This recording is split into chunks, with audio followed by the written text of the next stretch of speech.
This video is a step-by-step blueprint for how to wisely go through the home buying process. Before we jump in, I just want to introduce myself. My name is Lance Smith.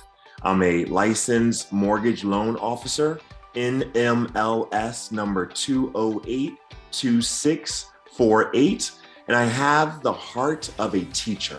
My style is to fully educate my clients as I help them find the best options, whether they are looking to purchase a personal residence, second home, or investment property, or if they just need to refinance an existing mortgage. I'm passionate about helping people find the best mortgage product for their specific needs and circumstances. I offer conventional, FHA, VA, USDA, jumbo, and specialty products. Also, I have access to a wide variety of down payment assistance programs. I have a strong team. I have in-house processors and an amazing loan officer assistant.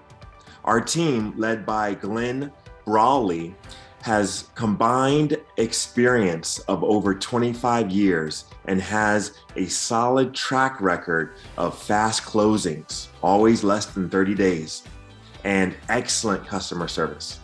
I'm very passionate about the work I do because a house can either be an asset or a liability.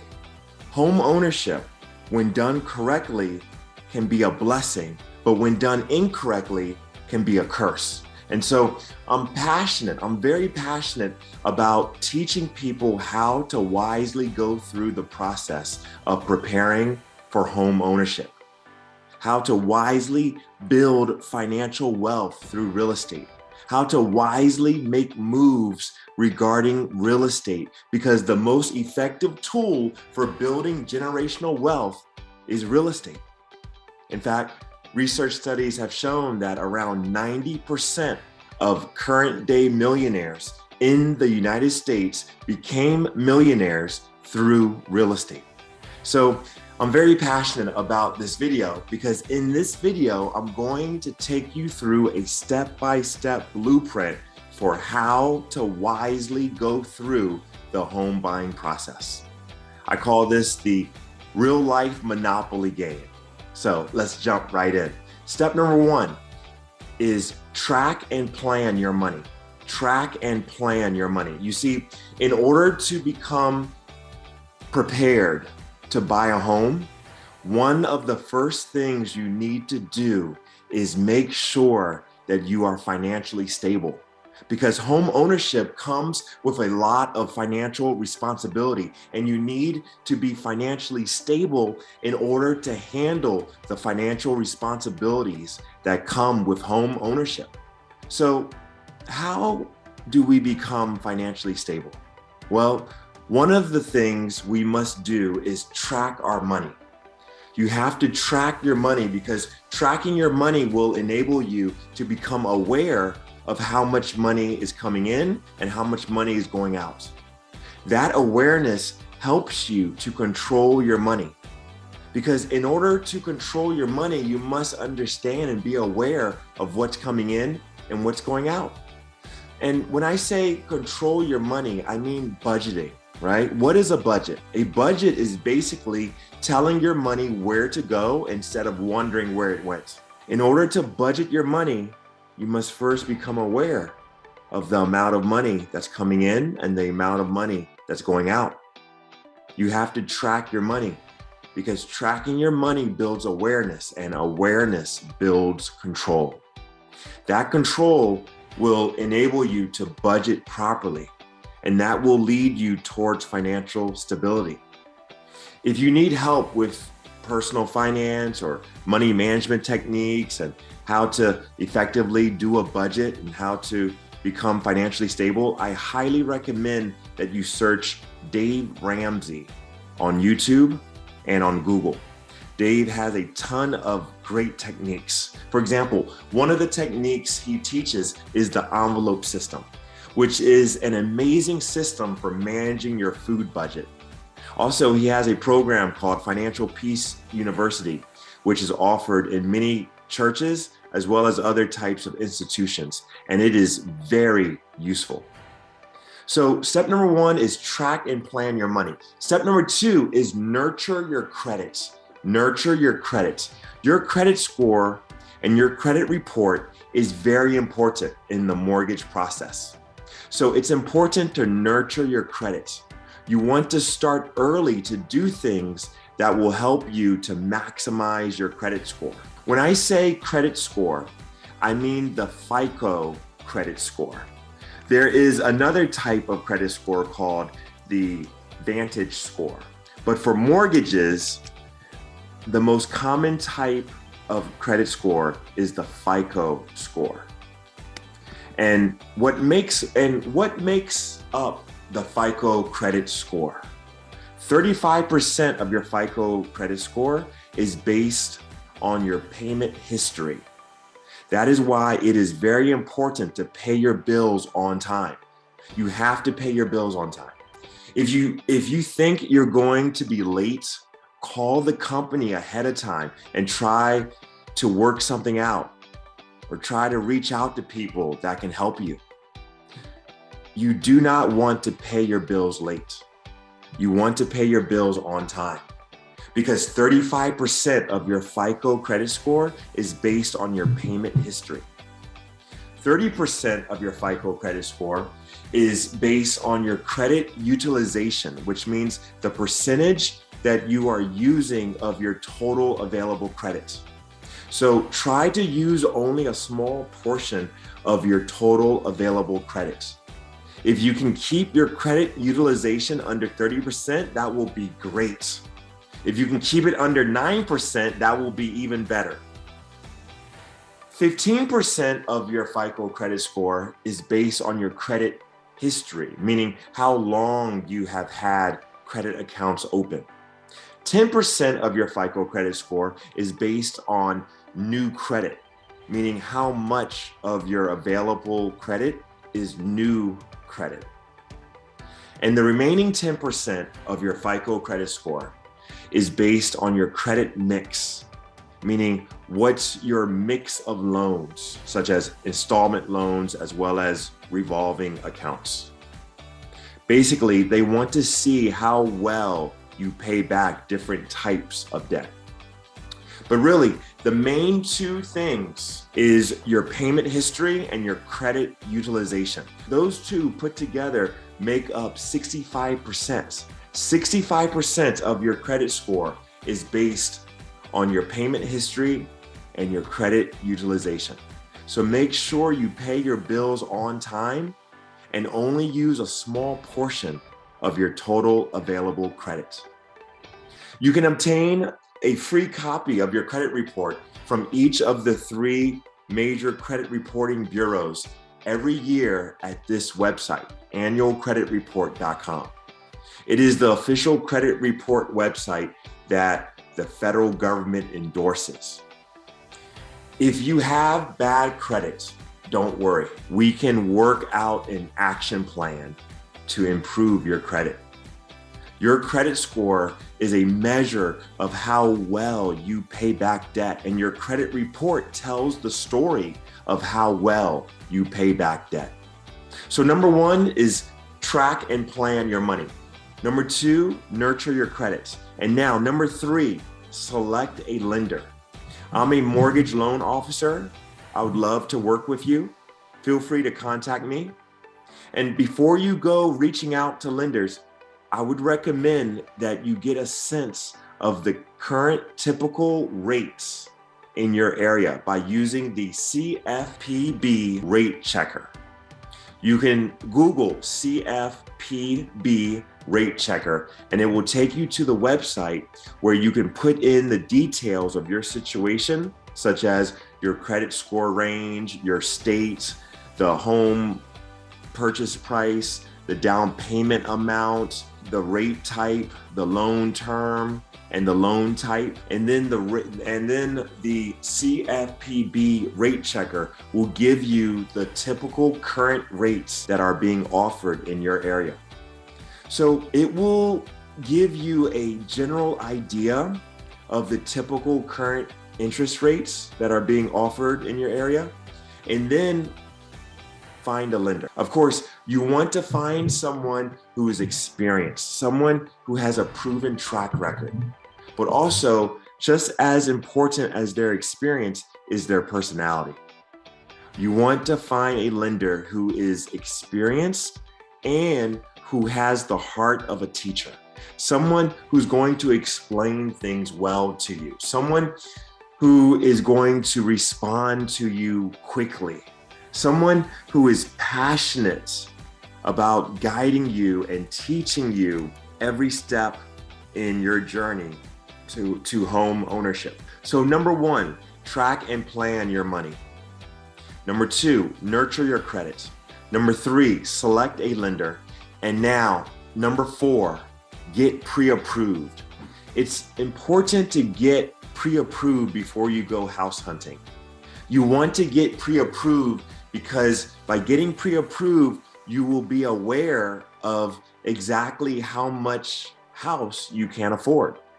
In fact, real estate agents are not going to want to start showing you homes unless you at least get pre-qualified. There is pre-qualified and there is pre-approved. Pre-qualified is more general than pre-approved. In a pre-qualification, a lender has taken a general look at your situation and has given you a pre-qualification letter. But in a pre-approval, a lender really digs deep and really examines your situation and then gives you a pre-approval letter. Therefore, a pre-approval letter has more significance than a pre-qualification letter. So you want a pre-approval letter. To get pre-approved, a lender is going to ask you for certain documents, such as 30 days worth of pay stubs, 2 years of W-2s if you have a regular job, or 1099s if you are self-employed. Also, 2 years of tax returns and 2 months worth of bank statements and a copy of your driver's license. By the way, regarding the bank statements, they really just want to see the bank statements that relate to the money that you plan to use for your down payment and your closing costs. I would suggest that you organize these documents into a Dropbox folder or a Google Drive folder, because that way you have everything organized, and that way you can easily access it as you reach out to different lenders and fill out loan applications.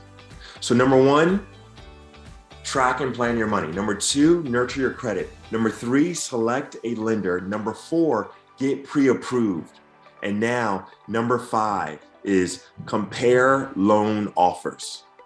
Now that you've reached out to different lenders and they have each given you a loan offer, you want to compare them to see who is offering you the best deal. Different lenders may give you a loan offer in a different format, and it might be difficult for you to compare one offer with another offer if the offers are not in a standardized format. So that's why you want to ask each lender to give you the loan offer in a TBD loan estimate, because all lenders know the standard format of a TBD loan estimate. So they will be able to put it in that standardized format for you.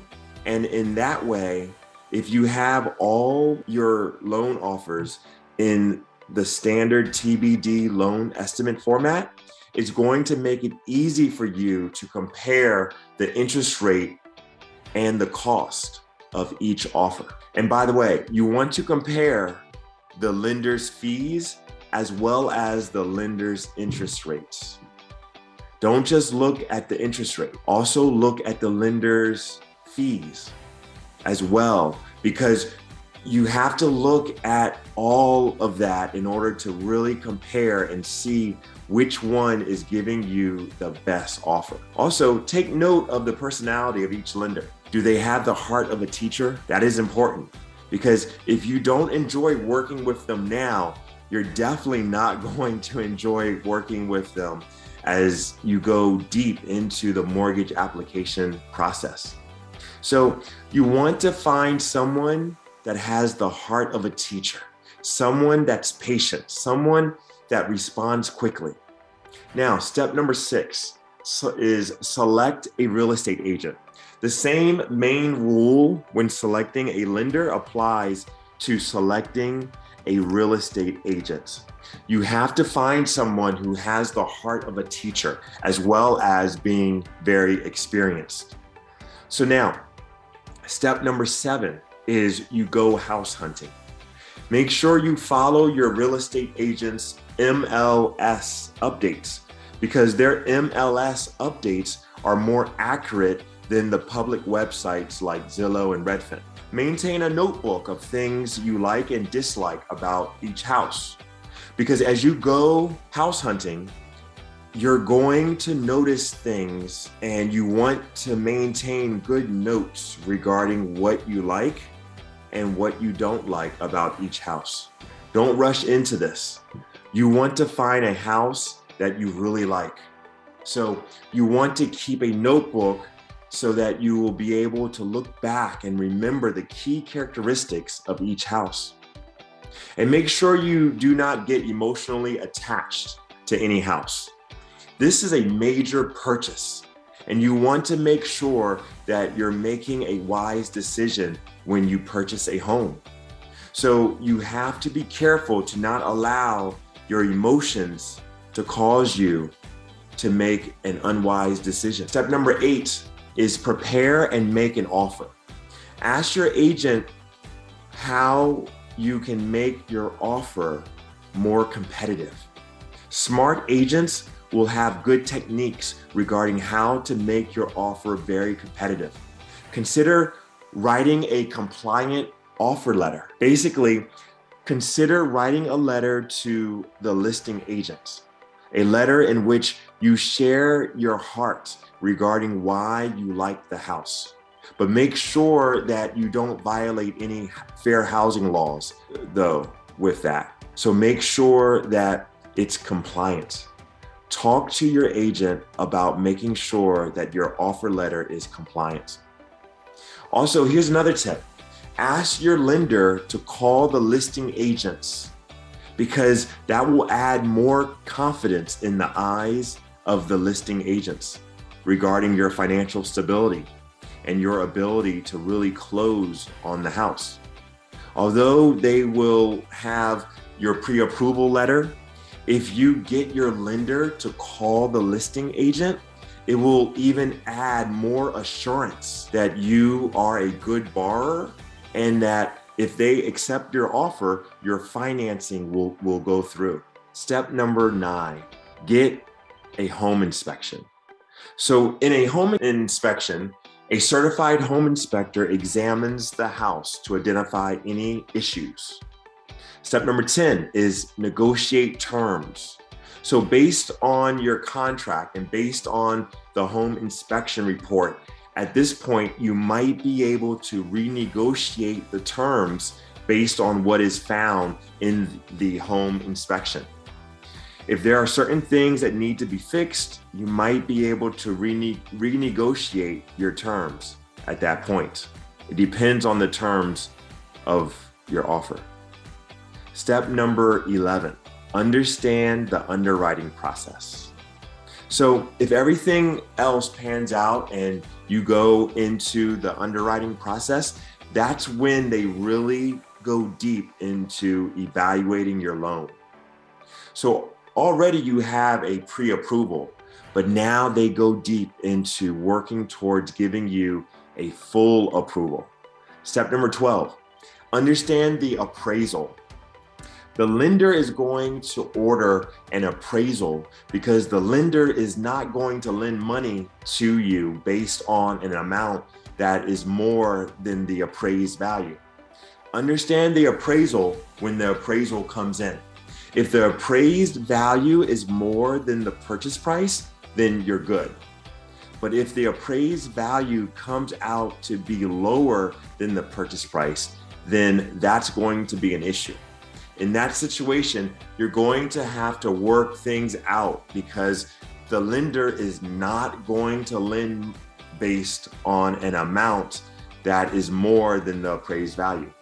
Step number 13, understand what happens just before closing.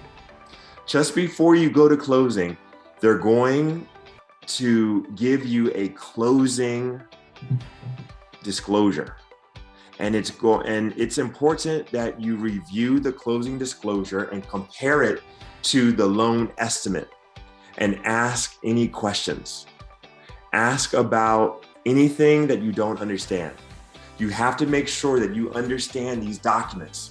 So make sure that you ask any questions, and hopefully you've chosen a lender and a real estate agent who have hearts of a teacher so that they will be able to explain that to you. Step number 14, understand what happens at closing. At closing, that's when there's a final review and there's the signing of all documents. And even at closing, if there's anything you don't understand, make sure you ask questions. Step number 15, understand what happens after closing. One thing is that your first payment is usually due by the end of the second month. Make sure you pay attention to your escrow account, which has your taxes and your insurance. If you have a fixed rate loan, your interest rate is not going to change. It's fixed. But here's the thing, your payment might change based on the taxes and the insurance. So you want to pay attention to the taxes and the insurance. Step number 16 is consider house hacking. Now, this is something that's not for everyone. I do want you to consider it. Basically, house hacking is a strategy in which you live in one portion of your house and you rent out the other portion, and the rental income that you generate helps you offset your housing expenses. Step number 17 is consider leveraging your equity. As time goes by and as you build equity in your home, consider leveraging the equity to buy more homes and build a portfolio of rental properties. And consider hiring a property management company to help you to manage your rental properties. Step number 18, continue to learn about real estate. This is important because real estate is the most powerful wealth building tool. There are some great YouTube videos. One of the YouTube channels that I highly recommend is the YouTube channel of the loan officer, Kyle Seagraves.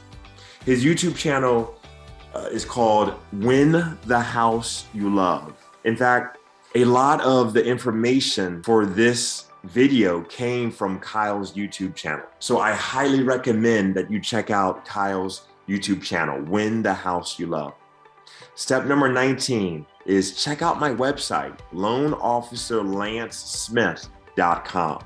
Let's keep in touch. And now the final step, step number 20, is to remember to stay in your lane. As you go through this process, stay in your lane. Don't let anyone or anything rush you. Stay in your lane. Comparison is the thief of joy. Don't compare your progress with anyone else's progress. Realize that everybody's timeline is unique. So don't get into the trap of feeling as though you are behind schedule. Be patient, take your time, stay focused, and enjoy the process and celebrate every step of the way.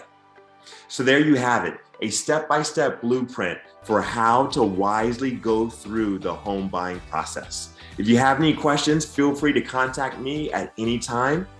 My email address is lancesmith@afncorp.com, and my phone number is 301-325-2379. I look forward to working with you soon, and remember, love the life you have as you build the life you want.